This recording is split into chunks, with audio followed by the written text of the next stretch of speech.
TRUF. Truth. He's the mirage in the rearview glass. It's Ray from Dallas. Was he here? Was he there? Was he ever mine? Ray from Dallas? Just a trick played by time. This dude is savage as fuck. Or just a dream? What up, Ray from Dallas? Ray from Dallas, tell me true. He's fun. Hi, Ray. This appears to be a black man. Ray from Dallas. Let's take this walk. Is he real or just a dream? Falling stars or a laser beam?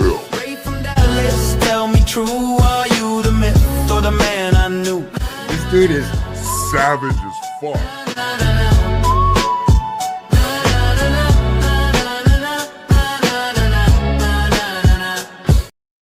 I'm the champion, feel the rush, the crowd goes wild. Obviously, obviously, yeah, obviously. Obviously, yeah, obviously. Tell them, obviously, I know these niggas don't want me to win, but I'm sorry, G. I know they thought I wouldn't come back and pose on them hoes, but nigga, it's time to eat. I got a vendetta. Any one of you niggas, I been better. Got them gritting they teeth without gritting at them. Took a second away from the table, it's time to feast. Heard they was mumbling, talking up under their breath. That nigga a hoe, he soft. That nigga lame, that nigga bitch, he pussy. I stood on business, that's law. I had them running that boots and tucking they tail and scared to put me on a song. I had them cuffing they bitch and thinking I hit. Shit, what you on? Couple years off, and I'm back in this motherfucker, nigga. Do somebody, then fuck your recognition. You don't like I'm spitting, nigga, better shoot somebody. The game and full of clowns, I don't believe you sucker niggas. Better leave me be okay. Niggas better watch their speech, okay. You better than me, no way, Jose. I could be cutthroat and I'm all out, but I let them get paid for a minute. Let them look gang for a minute, but really they hate cause I never look lame for an image. Never be fake, I'm a realist, I'm solid. I went out and got it, I promise I'm with it. Want me to switch up and get soft on so you can make it, I promise I get it. I know some secrets I never tell, but most of you rap niggas got bitch ways. Quick to tell on you, get jammed down, couldn't sit down 5-6 days. Put him and him in a crossway, but a gang member on display. That's the same nigga with an AK on the block yelling out gunplay. That's the same nigga with a trap house and he been through it so he no pain. Look in the face of a realer. Laws come questioning me, I don't know names. Bitch, I really come from the trenches. Kathleen crashed out like road rage. Be done snapped that and got life in the pen cause most of you niggas got hoe ways. Man. See, most of these niggas got hoe way. A lot of these niggas be out here faking and fucking on these motherfucking tracks, talking that gangster shit. You too young to be done been through something, young nigga. You too young to be done been through something, nigga. Don't tell me about what you done been through, nigga. You ain't never stood over nothing. Nigga, you don't have nightmares at night, nigga. This shit sound good on the track. Now you got the other niggas out here crashing out cause they think you been through it and you they favorite rapper. Sit down somewhere, nigga. That shit lame as fuck, boy. You niggas really done piss me off. See, I see you nigga really done piss me off. See, I won't fuck with none of you pussy ass rap niggas. Man, salute to everybody on here from the 2142 across the pond. This shit got RFD, aka Ray from Dallas. Good morning. Right? Early morning, wherever you at, good morning. Shout out to the beautiful Salva Laura. I see you in the building. Salute. Salute. And I'm upright because, man, you know, one of the people on her I respect, you know, who lawyers on her who get on her, you know, they talk about the case, right? This guy right here, Peter Tragos, right? Him and his daddy, man, they do a hell of a job, right? Covering cases, breaking that, especially him. I like when he bring his daddy, Big George, right, on now. And this was the week 2. I haven't seen it, right? I see it dropped hours ago, right? And I haven't seen it. But I always respect this guy, Peter Tragos, right? So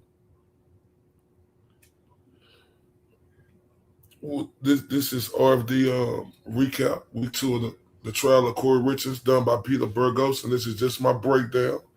If you look in the description, we have his YouTube link at the bottom of LawyerYouKnow. I know everybody subscribed to him because Cuz is really the truth out there. But if you ain't, and if you're new on there, I'm telling you, He one of them ones. So without further ado, let's get into it. They week 2 breakdown of how it went.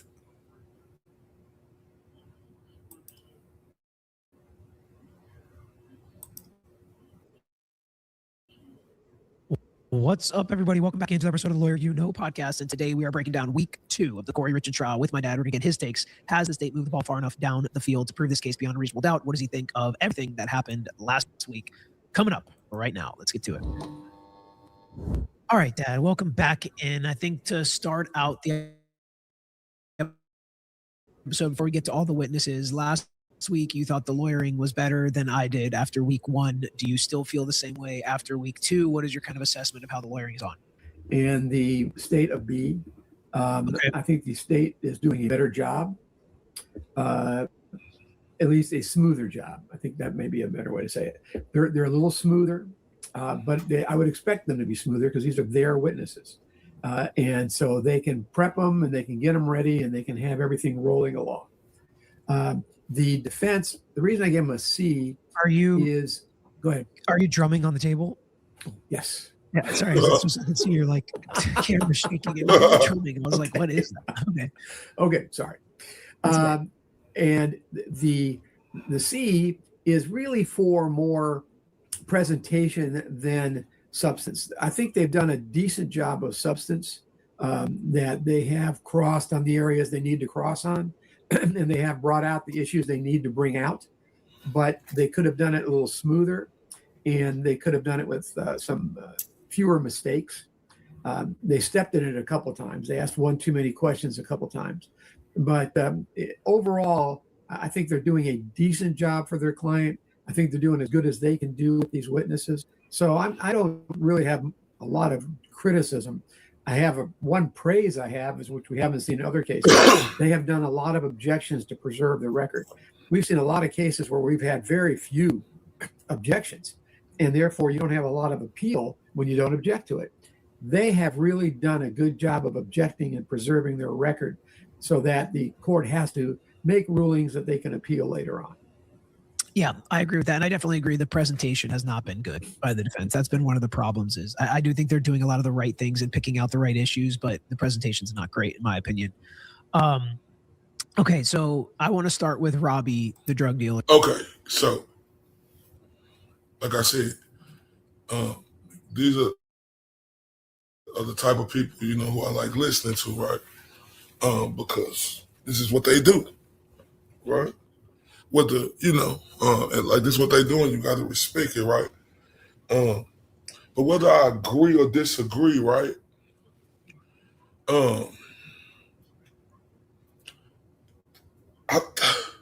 That's why I say I'm not a lawyer. That's why this guy right here is like big time on her. And you see the other big lawyers like the great Melanie Little,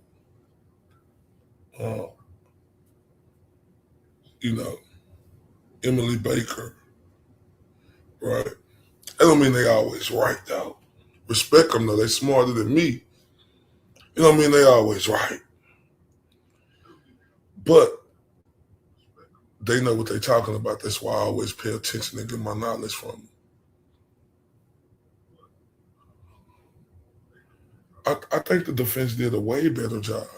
I'm not a lawyer, but this is my opinion being, a civil juror, right? I think the defense, shout out to both of them. They was like the defense took too long to get to their questioning, but if you have difficult witnesses, in my opinion, if you have difficult witnesses, it's, sometimes you have difficult witnesses that gonna do that, but so far, loving their analysis. That's just the only part I disagree on. And also, I thought the defense, had an A after, week 2. But hey, they said defense C, prosecution B, but they're still good if they say the defense that close, and this is still the cross for the prosecution. But in my humble opinion, not smarter than these guys, I thought the defense did better. From last week, because we recorded during his testimony. So he was technically the end of week one. We didn't get to talk about him on the week one podcast, but I thought you would have some thoughts on him because he basically flip-flopped his testimony and ended up being really bad for the state, so bad that they had to put on his prior recorded interview with law enforcement to even get anything about fentanyl. And then the law enforcement was feeding him a lot of the testimony. What did you think about Robbie's testimony overall? Would you mind if we started a little bit with the housekeeper, because they finished before Robbie with her? And the reason I want to start with her is I want to emphasize the contrast between local law enforcement and federal law enforcement, because you really saw it in her interviews. When you're an assistant state attorney, you deal with some police departments that may have 6 officers, and they don't have the resources or the training, which is why you get statements like, you tell us what you can in order for us to convict her of murder. One of the things that I thought was interesting is when she talked to an assistant U.S. attorney, federal prosecutor, who has the FBI as his agents, he says, you tell me, I'm not going to lead you through this. And I think that's going to be a big part later on of whether or not that housekeeper is believable or not, as to whether or not they forced her to say these things or they fed her this information.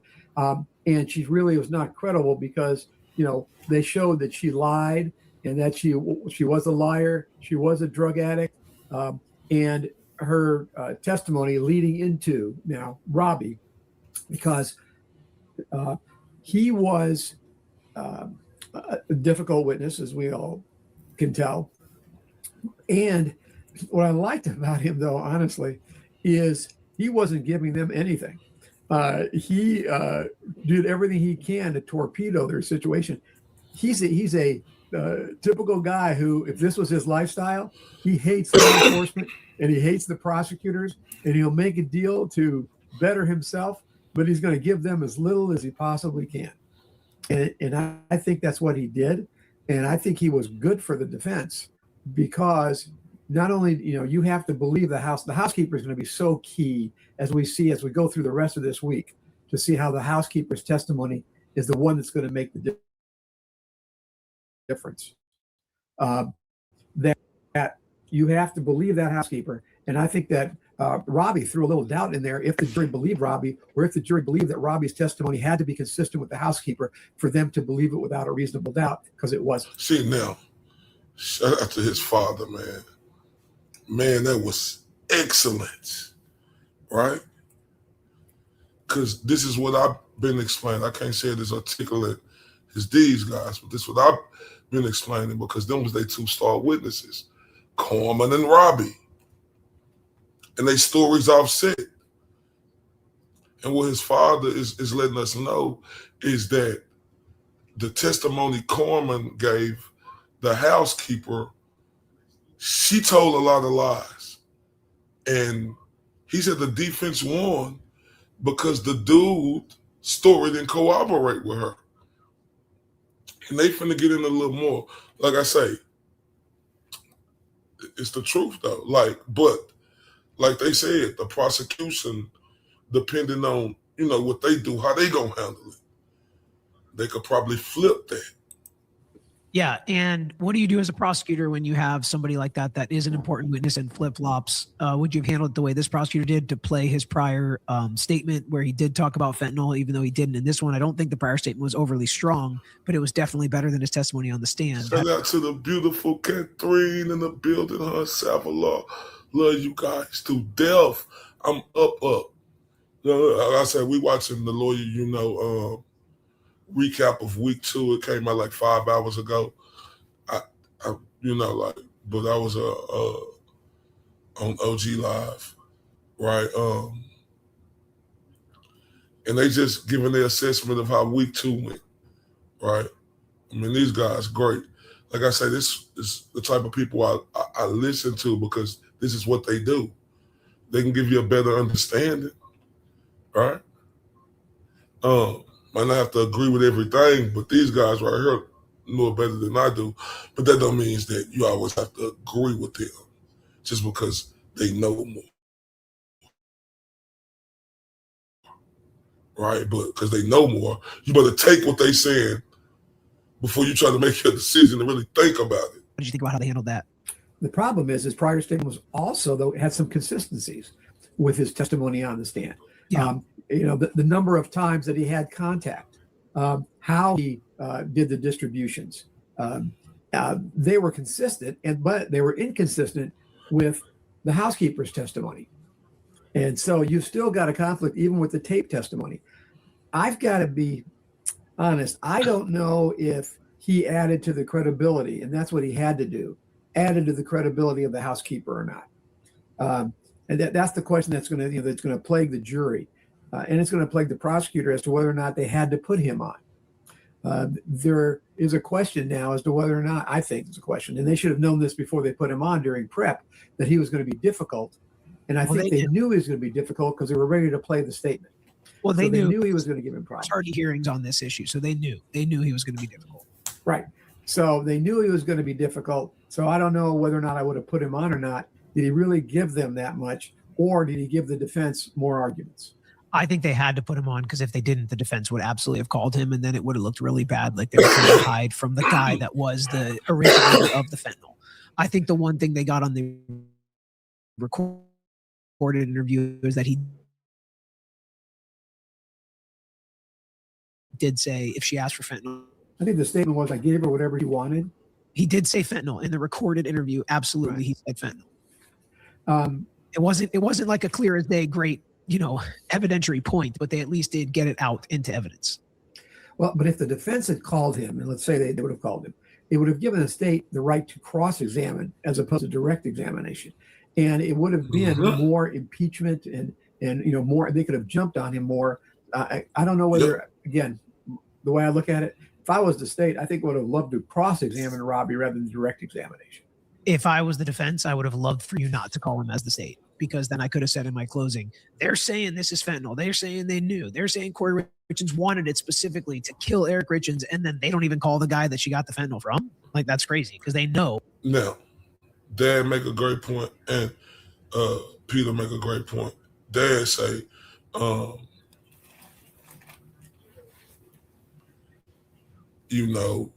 they called him, right?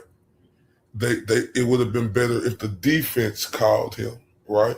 So if it was any inconsistencies into what he said on that interview, what he was going to say, then they would have had a chance to really redirect him to impeach him.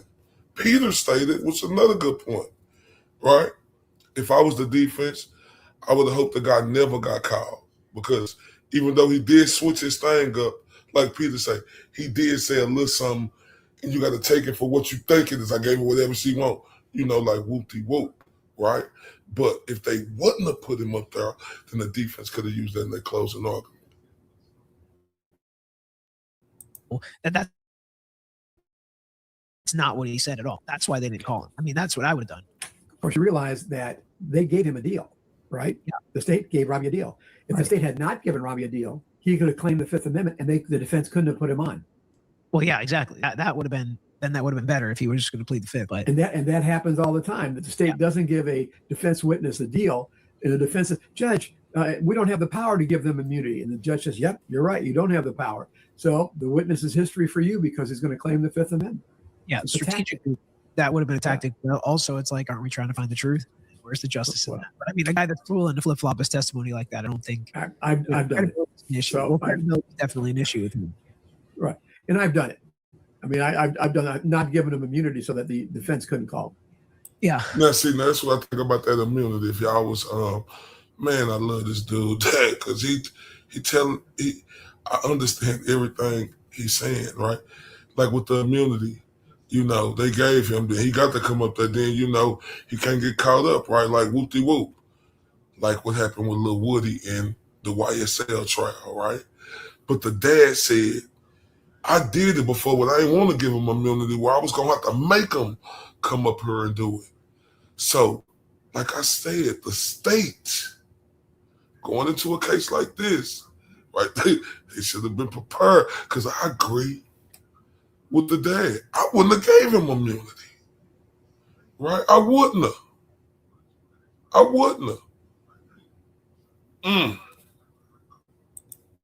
Well, I don't know if that's I guess it would depend on the situation, but it seems like sometimes that's hiding evidence that should come out. Yeah. Okay, what's the next witness you want to talk about?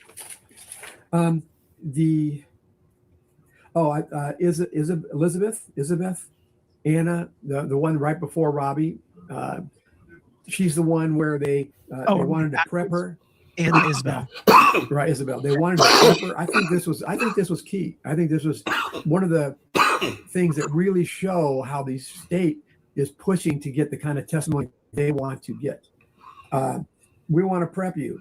We'll knock on your door and I forget, pull your dog. Again, we're not a dog family, so we're really not too familiar with catch pulling a dog, but I'm sure it's not pleasant. So I think that that was a real key to show the state is willing to do anything and intimidate anybody and push them in order to get them to testify. So I think that was important, something they're going to use later. Then we had that undercover cop situation, which, boy, I sure don't have any idea what that was. Especially because they put him on the screen first, but whatever. It was a very weird way to handle it. Because they put him on the screen first. I mean, we saw him and we listened to him testify, and then they closed it. Like, we've had that happen in our trials, but we prep and we handle that way before the trial starts on how we're going to deal with it. But whatever, we don't need to get into See, that's the one shaky thing I'm about, right? Yeah. Because I remember when I was watching Lawyer Lee, right? We were supposed to hear that witness, the undercover. We were supposed to hear him, right? So that's an undecided part too in my head, because since they accidentally showed his face, they didn't play none of his testimony. If y'all remember the undercover, they played none of that, right? Because they accidentally showed his face, right? So that's where the space right there with me, because Lawyer Lee said he was going to come over there and corroborate with some of what the prosecution was saying, right? But we weren't able to see him because they made a stupid mistake, right? And showed his face on TV. Then we couldn't even hear the witness. So that went up in the air. That's what they're talking about. I know y'all know that. Right, and if he's undercover, if the state does the right job, you don't show him. Right. I mean, that's the whole idea, is to keep his identity. Himself and explain what he does and all that. It's like, whatever. So that's all I have for that day. Okay. So who's next? Next day is Dr. Christensen, the ME's office. Yep. And again, I still don't understand this undetermined, why they didn't change the manner of death to homicide. Mm-hmm. I still don't understand that. Now, do y'all heard that? Now, shout out to his dad, Catherine. His dad say, why the ME, whatever it is, didn't change the matter of death to homicide. He can't get it. Oh, this is, now listen, watch this. They should have done it and they didn't. When you say they should have changed it. Why? Because I think that after the investigation, they had enough to say that this was a homicide. Not that she did it, because they can't say that. But I think they had enough. You know what I like about Peter? He know how good his daddy is, right? So he said, why? He know his daddy is the truth. So he said, why? Peter already know, but he probably, he know, but he don't know what his daddy gonna say out his mouth. He know how he gonna come, but that's how Peter's smart. He say, why? And his daddy give an excellent breakdown. Say that the cause of death was a homicide. Why? Because he had, from an ME's perspective, how do you get enough to say it's a homicide versus accidental or undetermined? Number one, there is no history of drug use.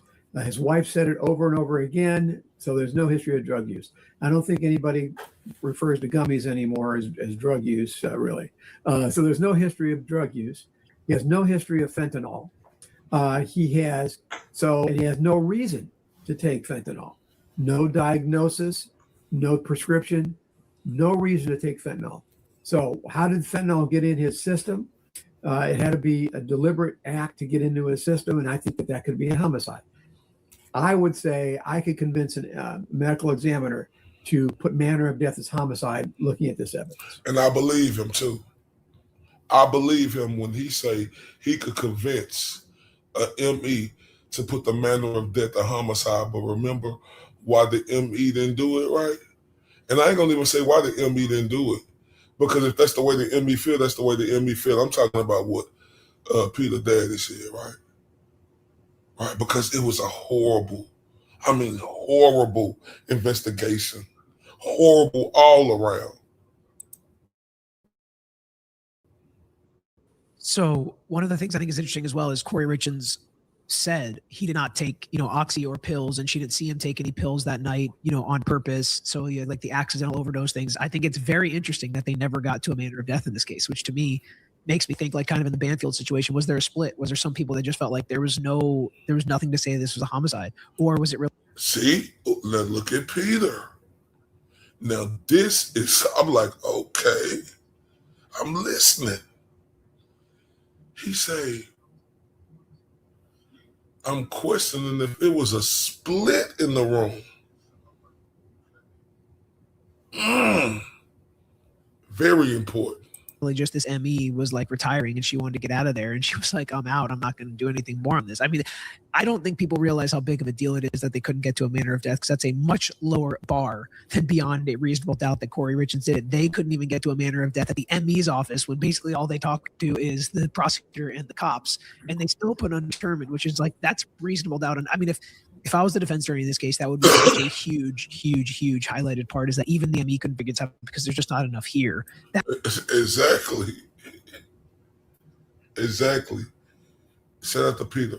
If I was the defense, what he just said, this would be a huge victory, like it is, because even the medical examiner, ME, couldn't even determine a matter of death. Oh my. That would be so much of what I talked about. But I don't think people realize how big of a deal that is, and how not hard it is to get the ME to say homicide as the manner of death. Oh, you're right. You're right. And frankly, MEs are prone to homicide. I'm right. honest with you. If you give them enough, they'll be happy to put homicide down. I mean, it's no skin off their nose. Right. You know what his daddy said? If you give them enough. This is an experienced, successful attorney, and we know Peter is experienced, successful. He said, if you give them enough, they will have no problem.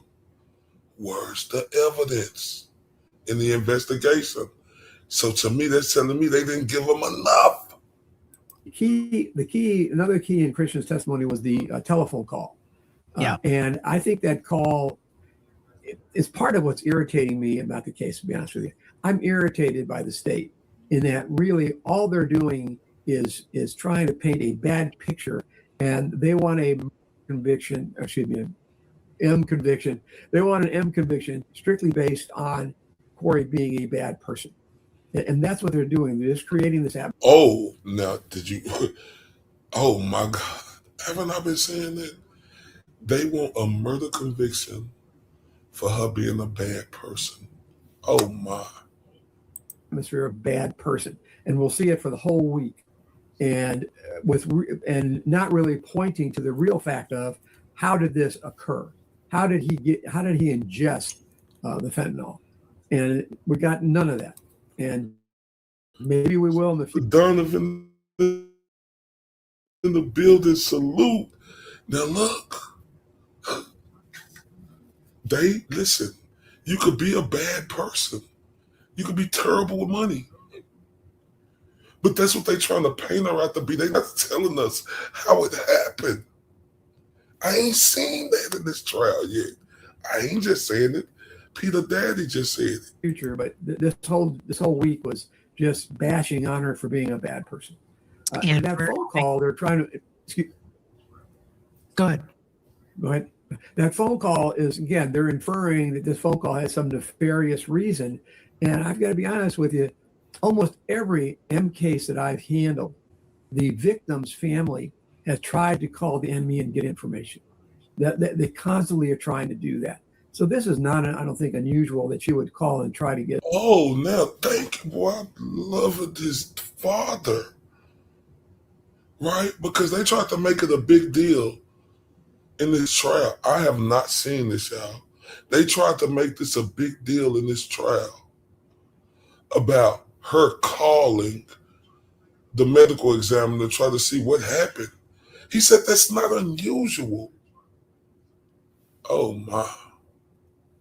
As much information. And frankly, he was really nice. Emmys don't normally sit around and talk to the victim's family like this guy did and really give them all this information. So he was very pleasant to her. And that's why the conversation kept going. Normally, they just cut him off. Spring's here, and in Florida, that means spring break is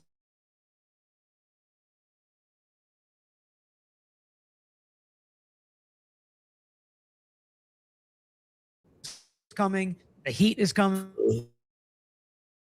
Being out 15% off because of the trust, the will, the house, and the life insurance. So based on the totality of the circumstances and the way that the state is portraying her, I think they are winning on those grounds that everybody's going to hate Kouri Richins and think she's a horrible person. She probably did this because of all the circumstantial evidence. And that's how they're going to get to a guilty verdict. And I think that the jurors are not really going to care about the question of, did she actually get fentanyl? If she did, what did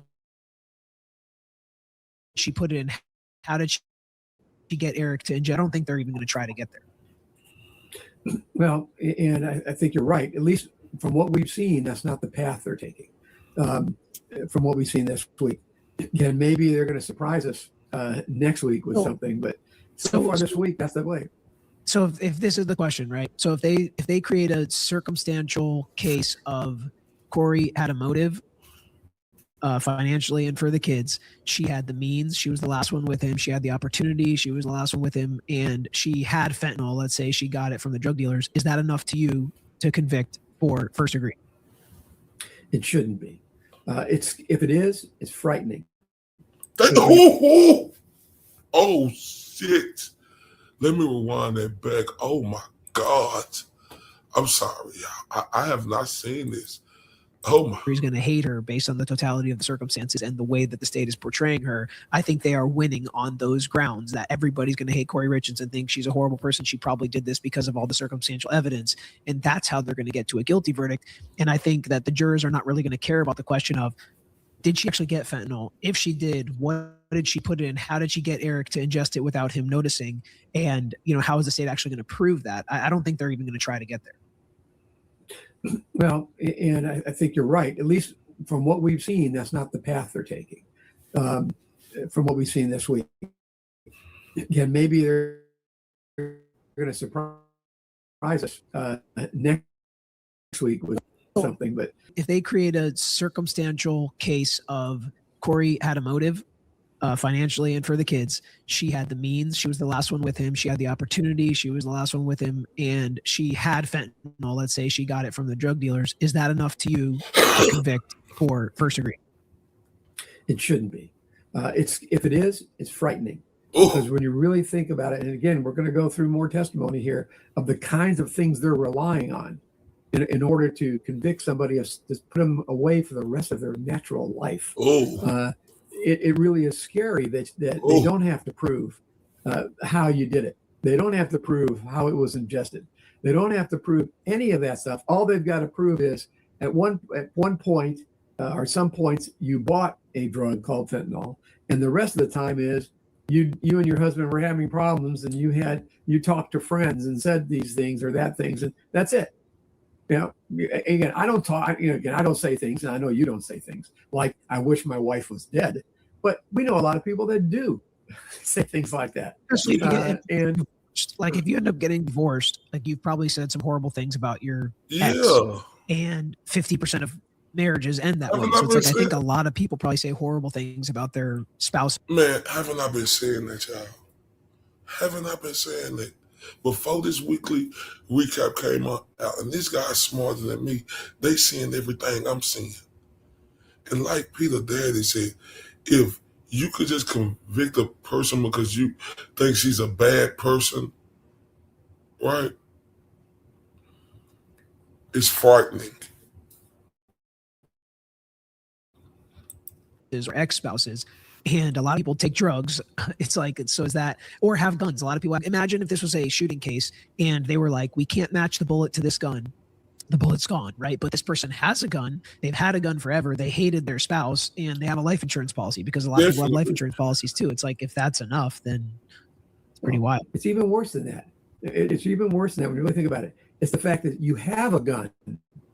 Well, we don't have to prove you shot him. Right. We're just going to prove you have a gun. Right. You have a gun and Man. you didn't like your husband. So that's enough to convict you of murder. Yeah. Man. So that's what's irritating me about them. Me too. And that's what's irritating me too. Because like they said, I don't want nobody to be on her acting bougie. You know, you with your boyfriend, girlfriend, wife, or husband. Most of us done said we hate them. We hope you die and all the other stuff like that. When you get angry, that's just a normal human nature, right? It get like that sometimes. It ain't supposed to, but it get like that. They telling you this. These are lawyers, experienced and successful. About the way they, again, these are prosecutors and they're supposed to try their cases and they're supposed to go for convictions, but it's irritating me about the way that they're really prosecuting this case. I mean, it's irritating me too. Peter, that and his name Big George. It's irritating me too. Because they want to convict a person because she was bad with money. Right? She's a mean person. I mean, I'm not. They trying to make her look like a mean person. That's irritating me too. Show me the evidence. We ain't seen no scope of evidence. Oh my. I get it, and I get why everybody thinks she did it, and I think she probably did do it, but thinking she probably did do it should not be enough for conviction beyond reasonable doubt. That's kind of the rub, and that's shout out to Peter. I give him credit on that. It's like everybody else. It's like people saying, I think she probably did do it, which I don't. I ain't seen no evidence to say that, but I tell people got the right to their own opinion, just like y'all saying on her. But he said, just because you probably think she did it, that doesn't get you a conviction, ladies and gentlemen. Oh my. When it really gets to the nitty gritty of these cases, when you do think that somebody probably did do it, because who else would have done it, right? Like who else would have had the opportunity to do it? To me, it's either she did it or this was some kind of accidental ingestion that he took a pill that he thought was something else and it was fentanyl. But from my perspective, those are the only two real options that this could be. And nobody wants to let somebody who killed their husband get away and get off and then go get the kids, and then she affects their life now. But that's really what it's seeming like. It's like, I feel like she did do it, but I don't feel like they've proven at all how she did it. And I feel like that should be part of convicting somebody for killing their husband. Now, ain't this guy smarter than me? Ain't Peter smarter than me? Right? Ain't he smarter than me? Listen, this just came out, all right? This just came out. He way smarter than me. Successful lawyer, him and his pops. Let's hear what Peter said again. Hey, this ain't me saying it. This Peter saying, this is a guy who do this. It's not me. Like, he does this, him and his daddy. And they're supposed to try their cases and they're supposed to go for convictions. But it's irritating me about the way that they're really prosecuting this case. I mean, I get it, and I get why everybody thinks she did it, and I think she probably did do it, but thinking she probably did do it should not be enough for conviction beyond reasonable doubt. That's kind of the rub, and that's when it really gets to the nitty gritty of these cases. When you do think that somebody probably did do it, because who else would have done it, right? Like who else would have had the opportunity to do it? To me, it's either she did it or this was some kind of accidental ingestion that he took a pill that he thought was something else and it was fentanyl. But from my perspective, those are the only two real options that this could be.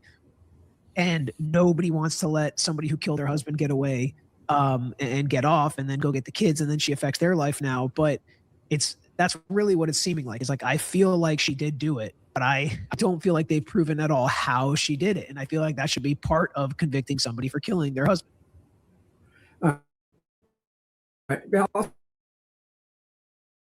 Right, again, point being, and that they cross, she wants to, the defendant wants to protect Eric's reputation. Again, they're just showing, marital problems. That's it. That's, again, another. Man, oh my God.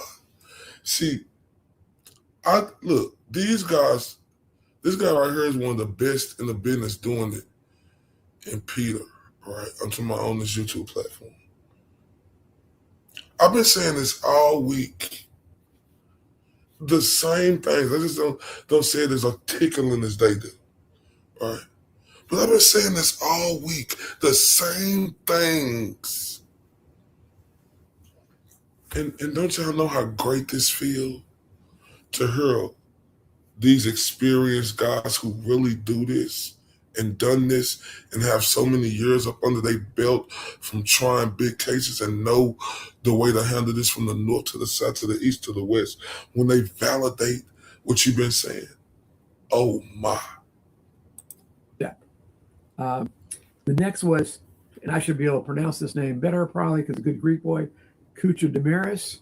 And he talked about the deletions, but the key here with him, I thought the real key was during the opening statements, I think it was opening statements, where they presented that thing where it had 3 pictures. One was from Dumb and Dumber, where they're rubbing their face with money, and you know, one they had Trump, and they had another one. I forget the third one. It's Kevin Spacey saying idiots everywhere. It's Jeff Daniels rubbing his face with money, and then it's Trump saying I'm really, really rich or something like that. Right. Well, this guy said you can't tell whether that was incoming or outgoing. So the fact initially in their opening, they inferred that this was something coming from the defendant, and it just shows her state of mind and her attitude, and not something she sent or created. So, see, now look, that's why. Oh my God, I shouldn't I, Catherine, I should I can't, Catherine. I'm just glad you were to witness this. Right, one of the people who I see all the time. I'm glad you were to witness this. Right. But this is remarkable. Damn, should I try to be a lawyer? Shit. I mean, I'm just saying that because, like, oh my God, let me just take this back a little bit. Whether that was incoming or outgoing. So the fact initially in their opening, they inferred that this was something coming from the defendant, and it just shows her, state of mind and her attitude. But what really we find out is it could have been something sent to her and not something she sent or created. So that really, I think, pulled the rug out from under that, what I thought was a dramatic image. Now I don't think so. That it's that dramatic. Thank you very much. Now, I told people, you know what? I told people they ain't been watching this case, right? Because I remember that part when that lawyer said, we can't tell if this coming or going. They presented it like to make it look bad for Kouri, y'all. They made it look like that. I've been trying to thank y'all, lawyer, Now, they, like I said, they might think she's guilty. And that's, everybody might think that. But what they saying right now is a Picasso painting. Like a lot of things we liked, again, I liked about the state's opening was when they said something, it sounded like it was fact. And you can take it to the bank. Well, now we see you can't take it to the bank. And I think that this was important. Oh my God. Listen, I can't make this up. He said what he liked about the state opening, they were saying it like it was fact, and they made it look like it was fact. Now you can't even tell if it's fact. This ain't me saying this. This is the lawyer and his father saying this. He did talk about the Google search. But again, convicting somebody for those kind of Google searches, all it is they're just saying this, you can infer she's a lousy person because of the kind of Google searches she made. And there was nothing that really shows that she, how she committed an M or the method that she used. It was nothing like that. Now, I don't know what Peter gonna say, but I agree with Pops. Pops said It was nothing in the Google search, and I didn't see. I'm telling y'all, I tell everybody to pay attention, right? Because like he said, the state came out and made it look like facts, like it was going to be facts, and now it ain't looking like none of that they were saying. Hey, this ain't me saying it. These are these great gentlemen. So how would you answer somebody's question that would ask, why would she Google how to delete everything on your iPhone? Why would she want to delete everything? She did delete everything. Why do you think she did all that if she didn't kill him? Because how would again, iPhone, has anything been said that any messages on the iPhone had anything to do with any of the fentanyl, with how, so, why after her husband died, did she Google how to delete everything? Could the FBI get it back? If you don't have the iPhone, she clearly wanted to delete anything that was on that iPhone. Why would she want to do that if she didn't kill him? That's what the jury is going to be asking themselves.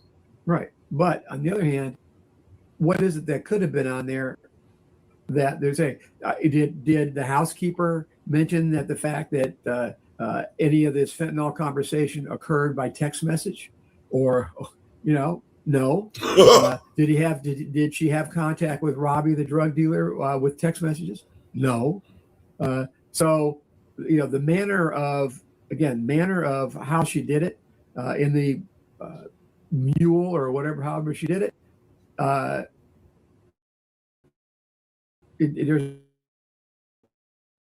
no evidence. Why did you see the Google searches? How do you delete everything? We know that she was talking to that other dude, right?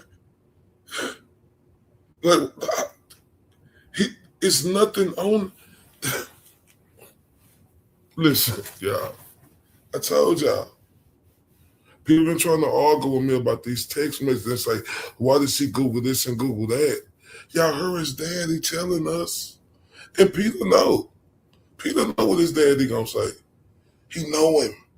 How you think Peter came with? He know him. How do they know what was on them Googles? You can't just say how to delete everything in my phone. It could be a bunch of reasons. But on the Google searches, you didn't see nothing on there that implemented her as she wanted to do something to him. Talk to him, Big George. Any of it would come through text messages. Yes, I know. It always looks suspicious when you do that. On cross, they got out that it was pure speculation. A lot of the thing, again, and that's pure speculation of what could have been on there that she deleted. I thought it was interesting that the expert doesn't have an iPhone. I know. I did. Yeah. Hey, do you hear me? The expert that they had didn't have an iPhone. Well, do y'all see why I feel like I feel now? Thank you, Big George. It doesn't mean anything, but I just thought that was kind of interesting. So that was what I got out of him. Okay. And next we go to the financial expert, and this is I think Carrington was the name. Yeah, forensic accountant. Right. And so she was originally hired, and this is another good point for the defense as we're going through this case. And watch this.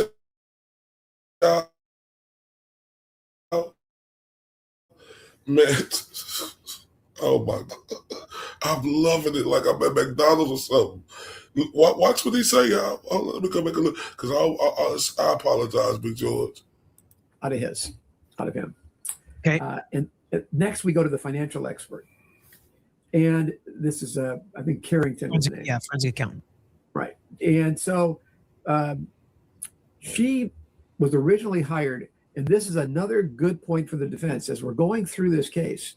And what's irritating about the case as well, and I think is really coming out, is this case was driven and directed by the family, by Katie and the family. They hired this investigator.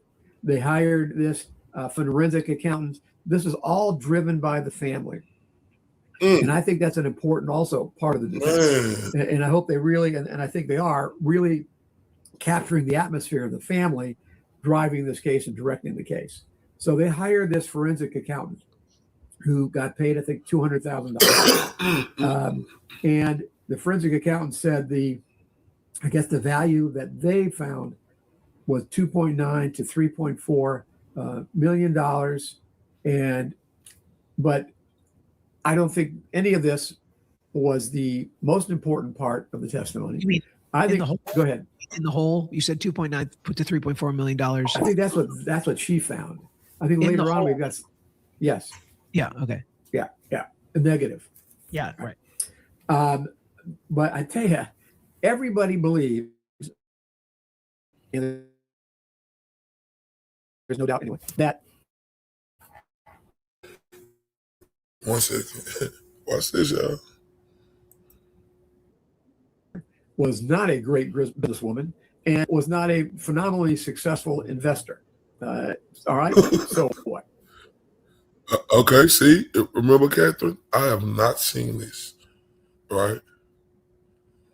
If she could be a horrible financial investor, she could be all of that. Doesn't mean she's a murderer. Man, oh my God. Now, the key and the most damaging thing that came out of the testimony was during cross-examination, when the defense lawyer goes, is there anything in there that says that, I'm going to kill my husband? And the answer was, she did say that it was an inconvenience to be married in an email. I mean, you got to know that's in there. Yep. If you looked at the evidence, there's an email that says that. What a question to ask. She thought she was going to get some home run or something. I mean, who cares if the financial accountant or forensic accountant, who cares if they didn't see anything that said, I'm going to kill my husband? So why ask the question? It's got nothing to do with what she did. But instead, you asked this question and you let her throw that in. And I think that was damaging. And I'm kind of shocked it came out in cross. Big mistake. And that's what we're saying, when they made some mistakes. Point. And that's one of the mistakes they made. That's a good point. But who can say it's an inconvenience to be a certain type of way? That's a great point they're making. I'm not denying it. Shout out to Mad in the building. But who could say it's an inconvenience to be a certain type of way? Does that mean you're a killer? I'm just saying. But that's a great point. I agree with him. For sure. I mean, that was horrible. That was so bad. Then let's see, moving on to the next. Shout out to Sarah in the building. Hello, beautiful. Ain't this great, Catherine? Boy, I see why Peter is at the top echelon of this. I ain't gonna lie. And I see why he is great as he is, because his father is absolutely fantastic at what he do. Oh my God. Boy, this is so good. We've got Rogers. I got from New York Life, and I thought it was kind of interesting, but it didn't. Again, what are you doing? Why do you? Yeah, he changed the life insurance policy was changed from the partner. Oasis Cat in the building. Salute, sweetheart. I didn't see you come in, Oasis. I'm sorry. Salute.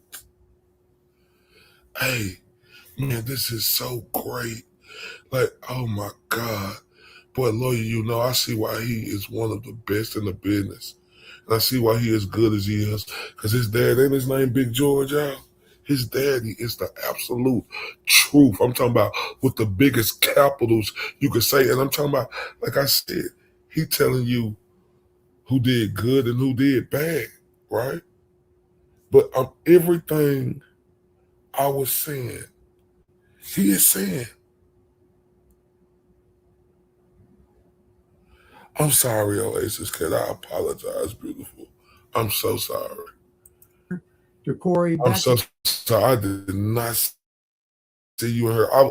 Listen, I'm so like Catherine said earlier that I should play this tomorrow, right? For everybody to see it. And that's how so excited I was this late in the morning, because boy, everybody since I've been talking about this case on my channel, right? But they were saying I'm wrong. Listen, and these gentlemen, man, this is so good. And I apologize, Oasis K. And Oasis K is the one involved with that great intro I got. And I thank you for that.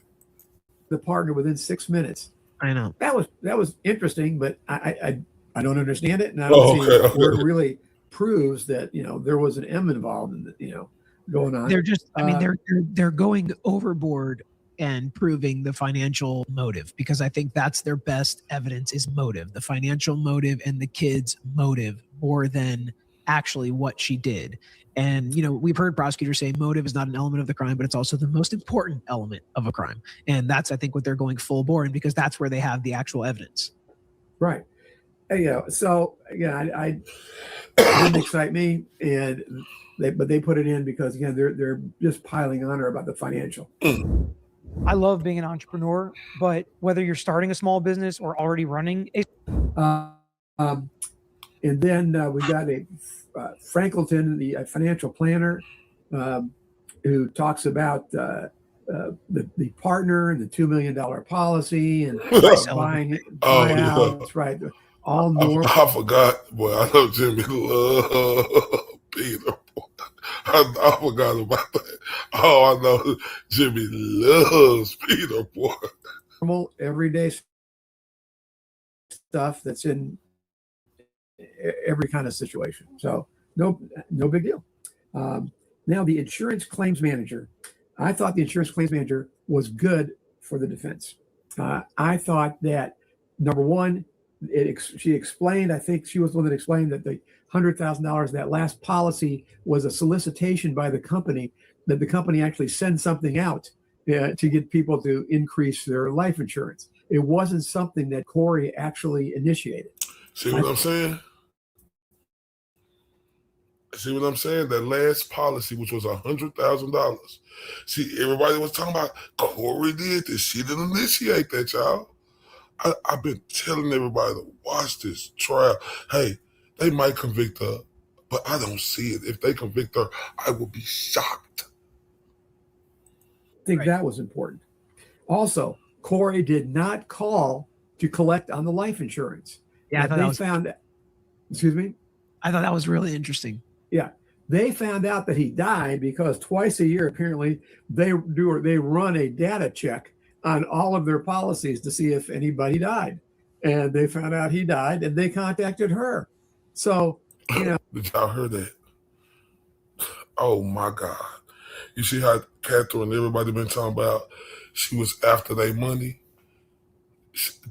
They contacted her, Catherine.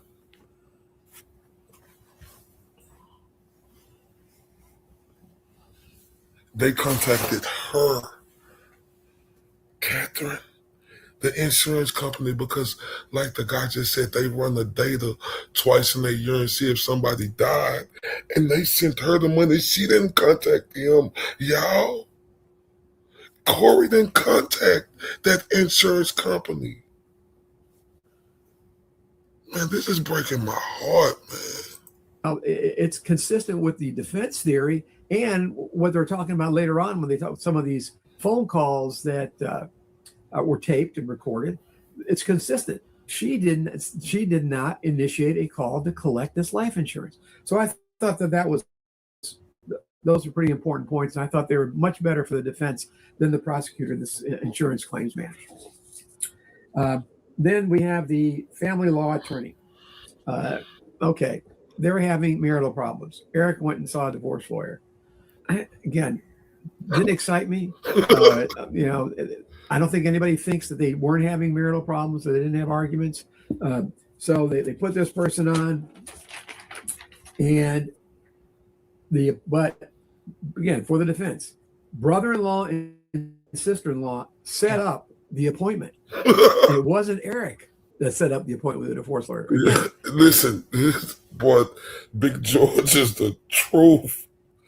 I bet the brother and sister, if y'all have been watching this, they set up the appointment for him to go see that divorce lawyer. It wasn't him. They got, boy, the sister and the brother-in-law, hands is all over this. I'm telling y'all. They are orchestrating and controlling all of the scenarios in this case.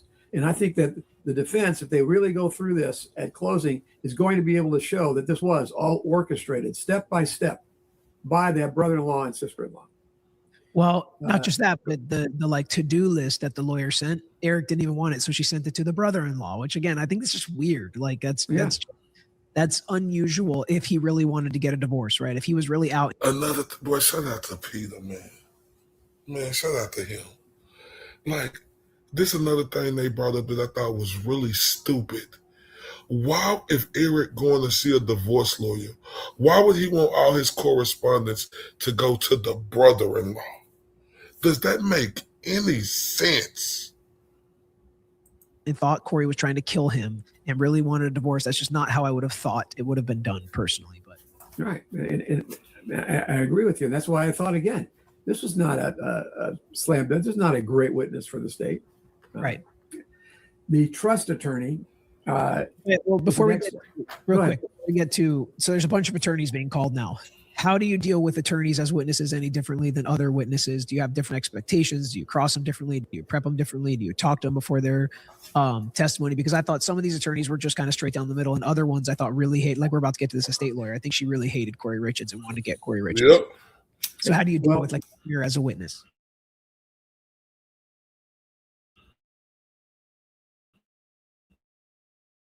Well, a couple things.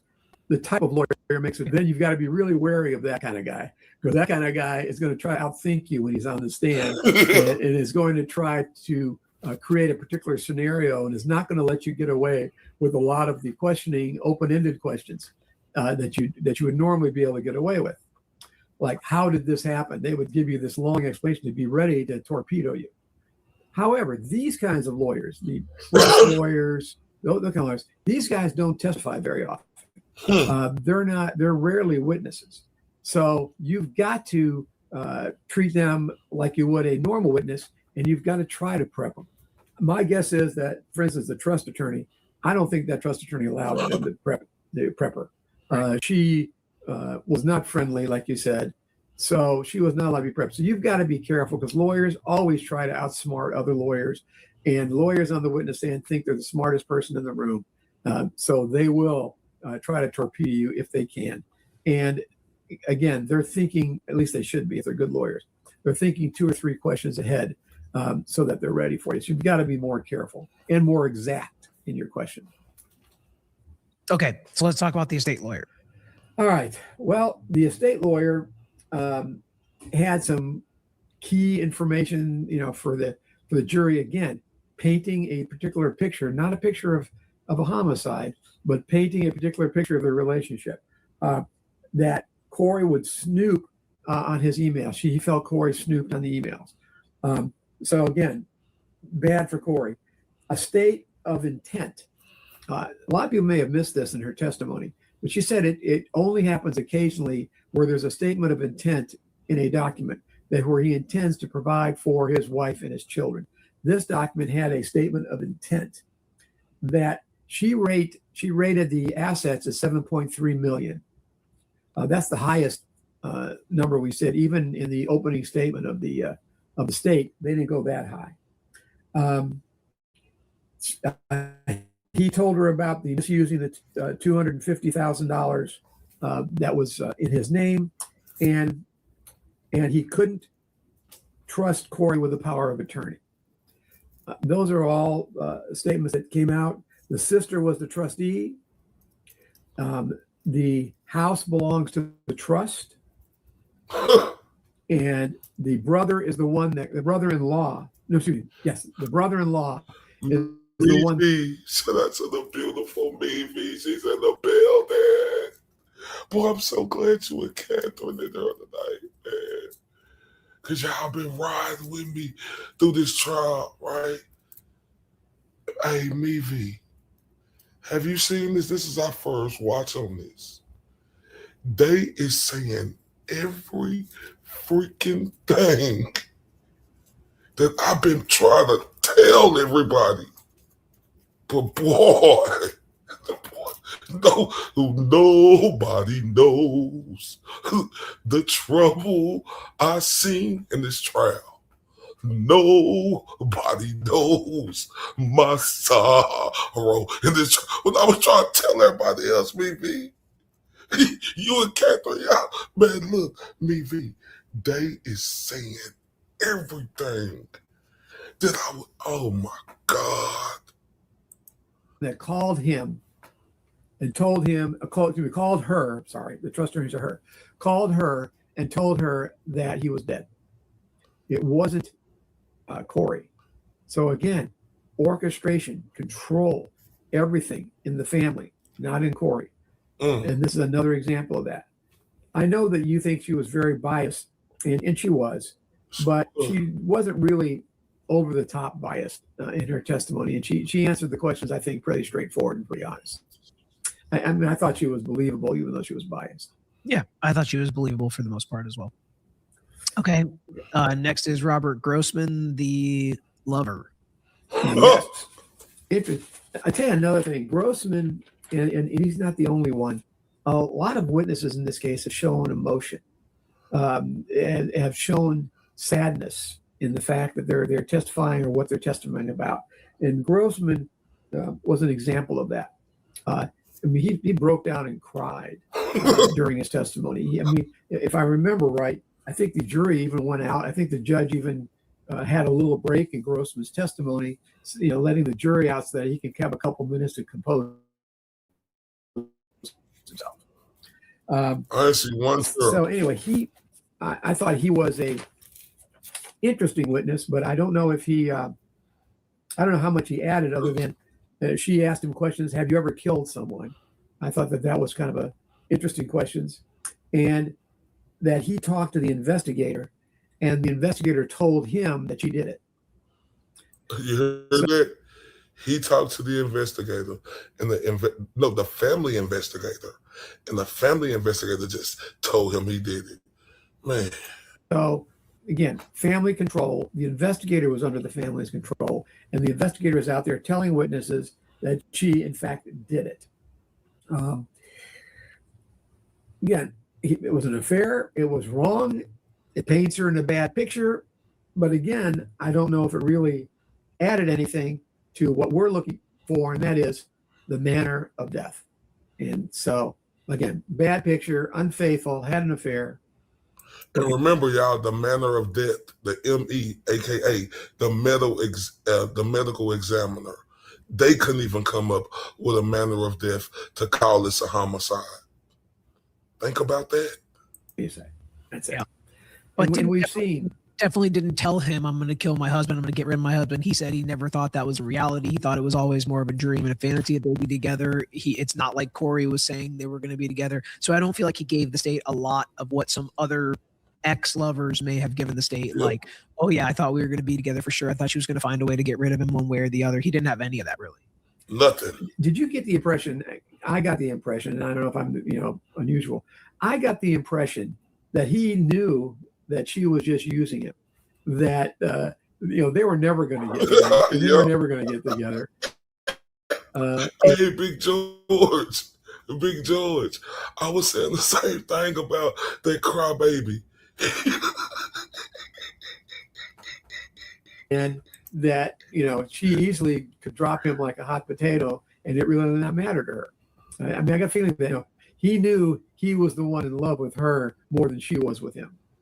I don't know if I would say using him in that way, but definitely that they liked each other, but it was never going to be a real thing. Yeah, exactly. Like I don't think that he I don't know if using is the right word, but he wanted to be together. I don't think he ever thought they were actually going to be together. Yeah. And another thing, and I think it came out with him earlier on, they talked about this celebration, and some people might have inferred that there's a celebration of the fact that Eric was dead. I think it's gotten clear now that the celebration was because of that property they bought. Yep. And that now there's not all this celebration of the party. That was all the property. Well, not to have to do with I think death. there's a combination of a celebration of life that maybe got too out of hand when her friends were over, like reminiscing about Eric and trying to be happy about the family. Day 9, they talk more about that, but then there was also obviously a celebration they closed on the house. So I think there was kind of multiple things going on there. And remember in the pretrial, remember, y'all, this all these people around the world were saying, trying to confuse our brain to make it look like Kouri wanted to celebrate that she M'd her husband.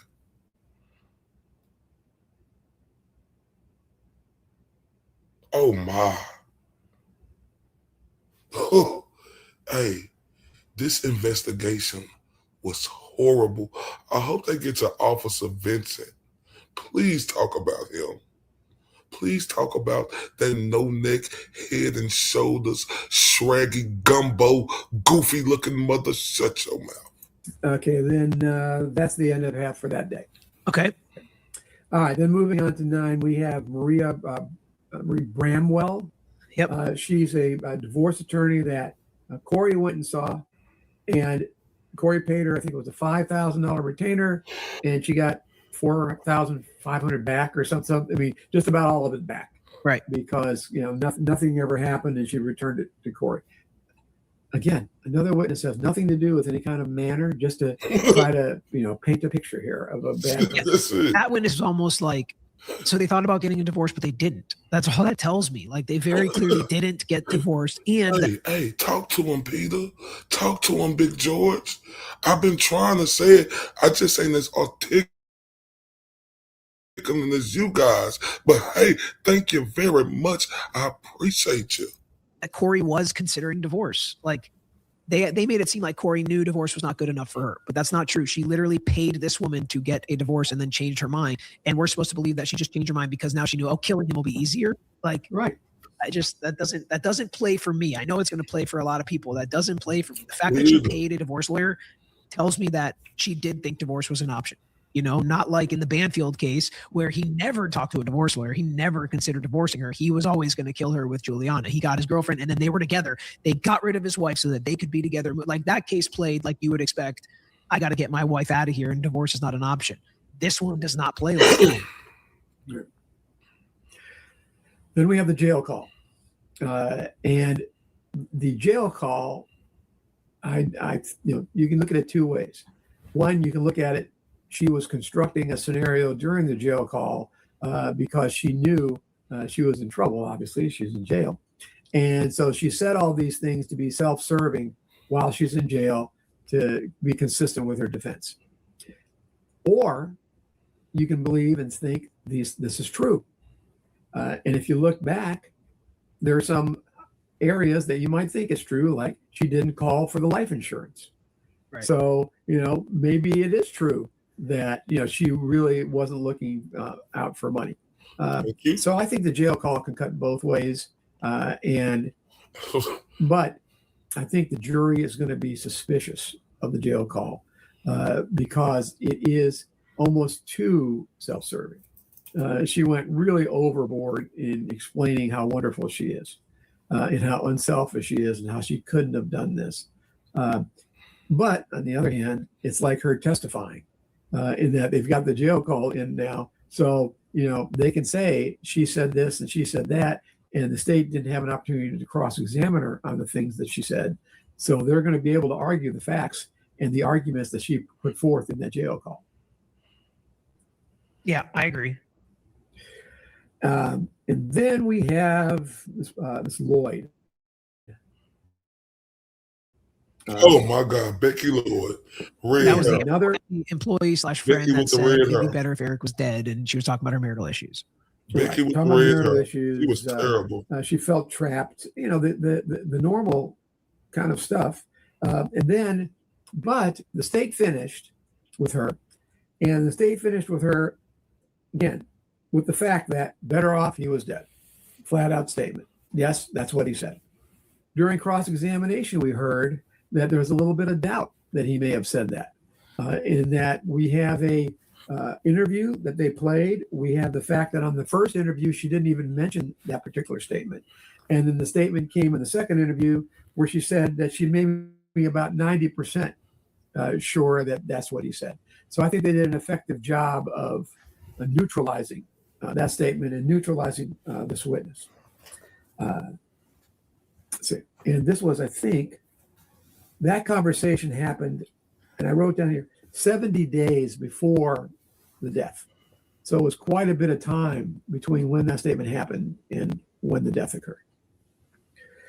I don't know if I'd say 70 days feels like quite a bit of time, but I don't know it actually happened once, but that's fine. Yeah, I wrote that down, so I must have noted that. And then Gary Morey, the sandwich man, the one important thing about his testimony, aside from the way he wrapped the sandwiches, the one important thing about the testimony was she also got a Greek omelet.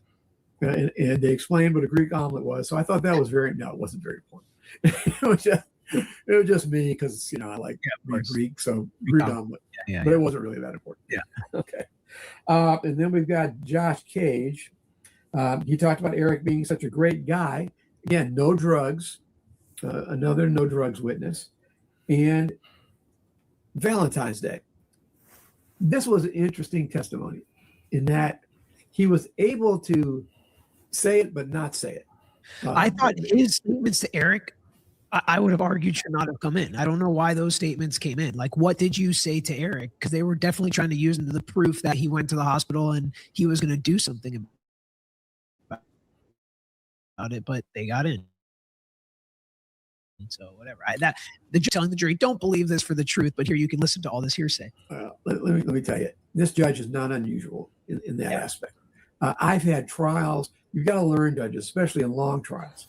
And I had a trial, a federal trial in Fort Myers, and it was a manslaughter on the high seas.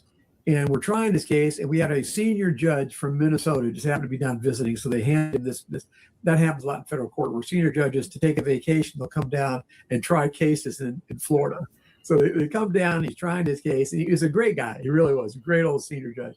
But you learned after a while, if you said, Judge, this is just to give background and not for the truth of the matter asserted. Every time you said that, the judge would say, oh, okay. And he would just look at the jury and say, this is just background, not for the truth of the matter asserted. And you got it in. And it worked. The trial lasted about 2 months. It worked the entire trial. Both sides figured out this judge, and you figure out the key. And that was his key. This judge is not unusual that he had a key with regards to getting this stuff in. So again, I don't really fault him. A lot of judges have the same attitude with regards to some of this hearsay. Anyway, it was unnecessary testimony, frankly, because it's already been testified to what happened on Valentine's Day, the sandwich. All that's going to come in on better testimony than this guy. So getting a phone call and your friend is not a happy guy, to me, really had no bearing on the case at all. But they put him on, and I think they put him on. They thought he could get more in, and then they didn't. Yeah. All right. So who's the next witness? Chelsea Barney. She was an interesting witness. She had some things to say, like Kouri telling her, "If I die, Eric did it." But one thing Chelsea kept saying is, "Let the attorneys decide." Over and over again, whenever there was a conflict or something that Kouri was concerned about, the advice from Chelsea was, let the attorneys decide. I tell you a thing about Chelsea from the get-go here. It seems like she was still friendly toward Kouri. I would hate Kouri.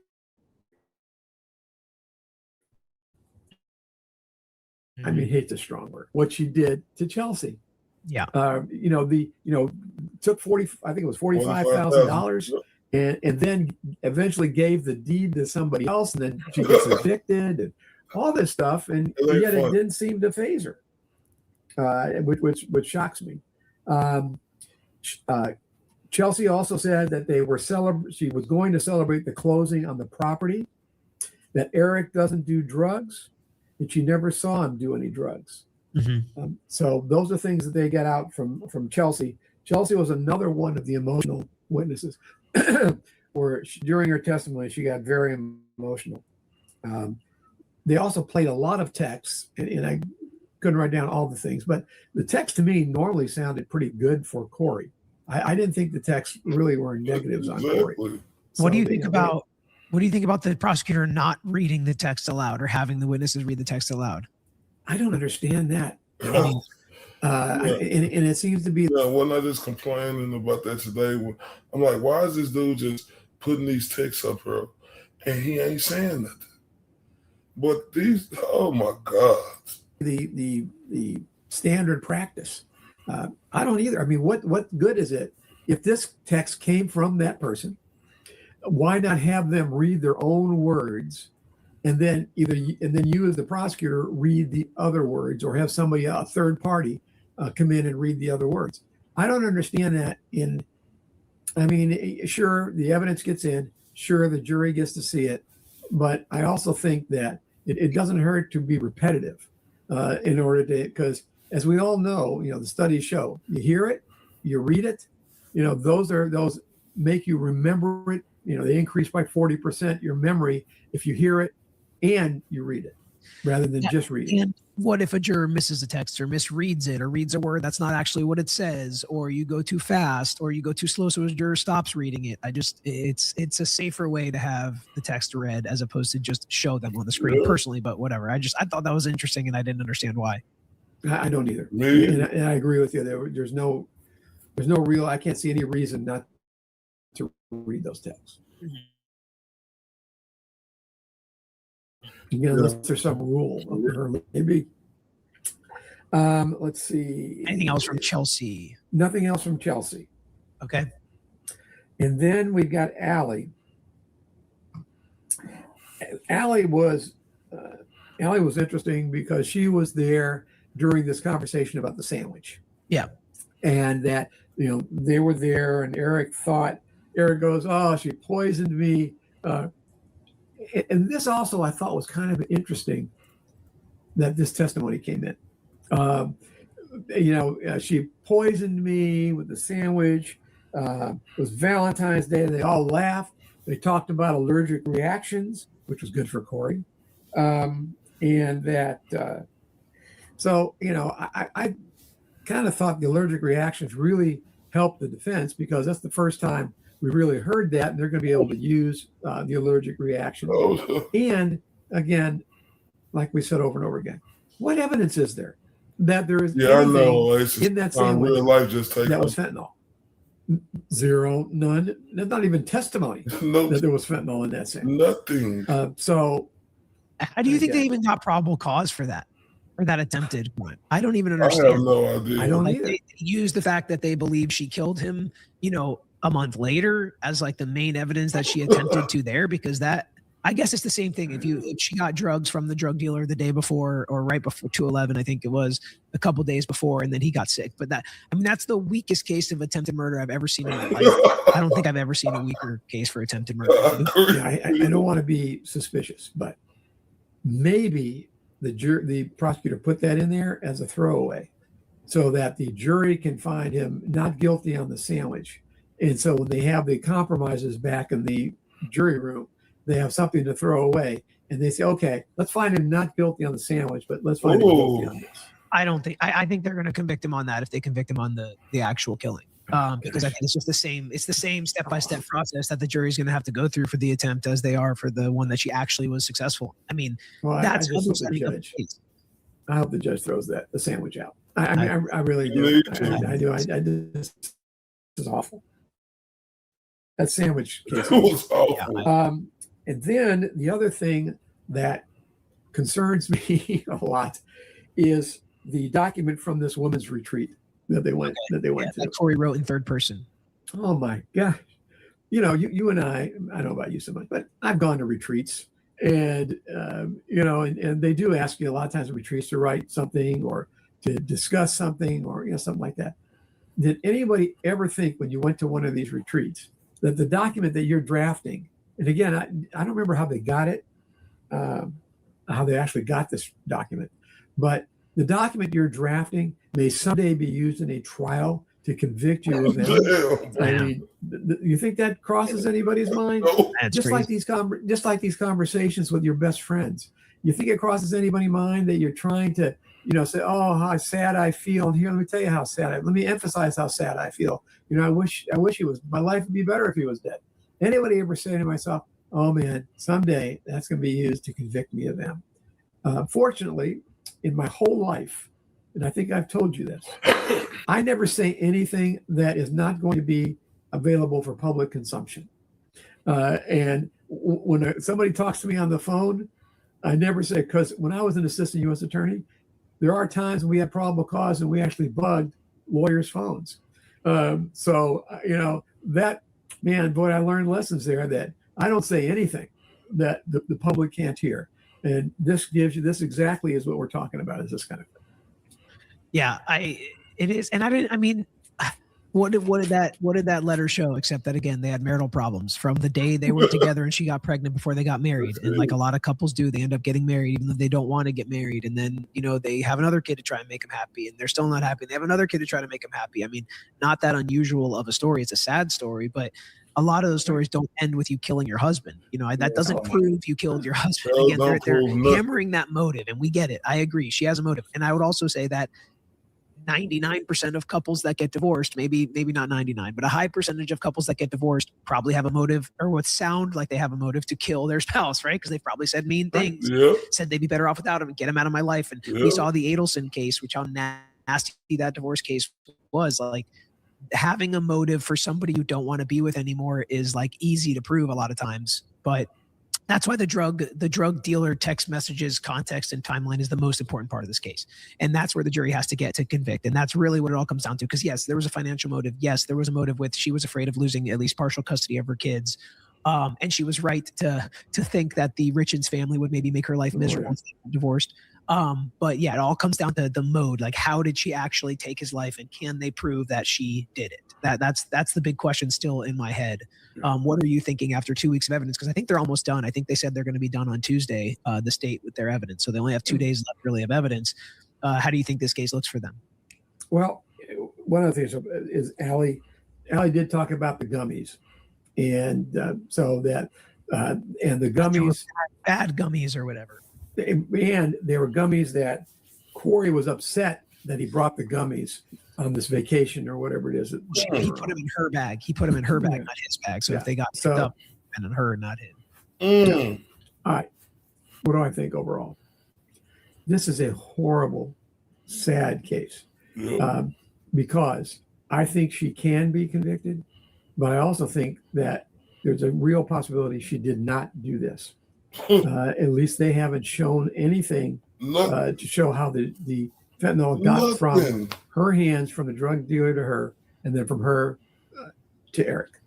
So I feel terrible that I think she can get convicted, because I think they've painted this picture of her that she's just a terrible person all the way around, and that she deserves to be convicted.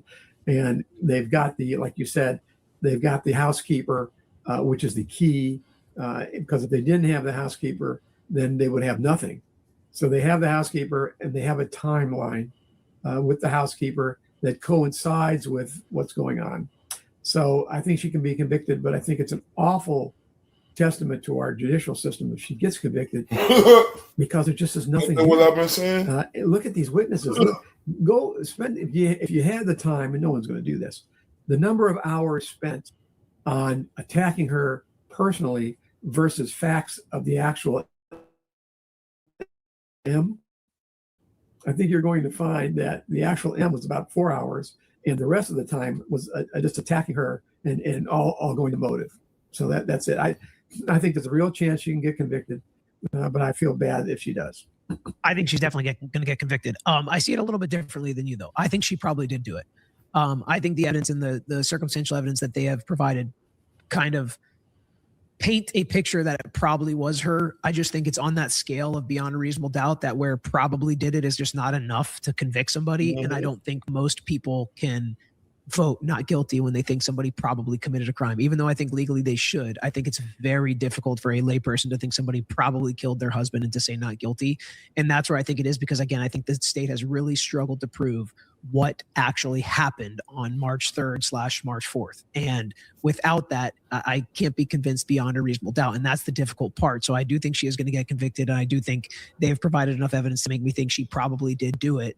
But is it going to get over that bar? And I think it's also hard for people to judge credibility issues with people like the housekeeper and the drug dealer and, that entire situation, because there are credibility issues, but they did say a lot of the things the state needed to show that, yes, she wanted fentanyl. She wanted something stronger. She tried on the 14th. It didn't work. So she kicked it up a notch, and then it worked on the 3rd. And then she never bought drugs again. So she wasn't buying drugs for an investor. She wasn't buying drugs because she was using them recreationally. She was buying drugs to kill Eric Richins. And I think if they set up a timeline, a really good, clean timeline from the state where it's like marital problems, she buys drugs, February 14th happens, she wants stronger drugs, she buys more drugs, she does the, the financial stuff falls apart right before she does all this, I think that they'll be able to convince a jury at the end of the day. But I do think it's a lot weaker than I thought it was going to be.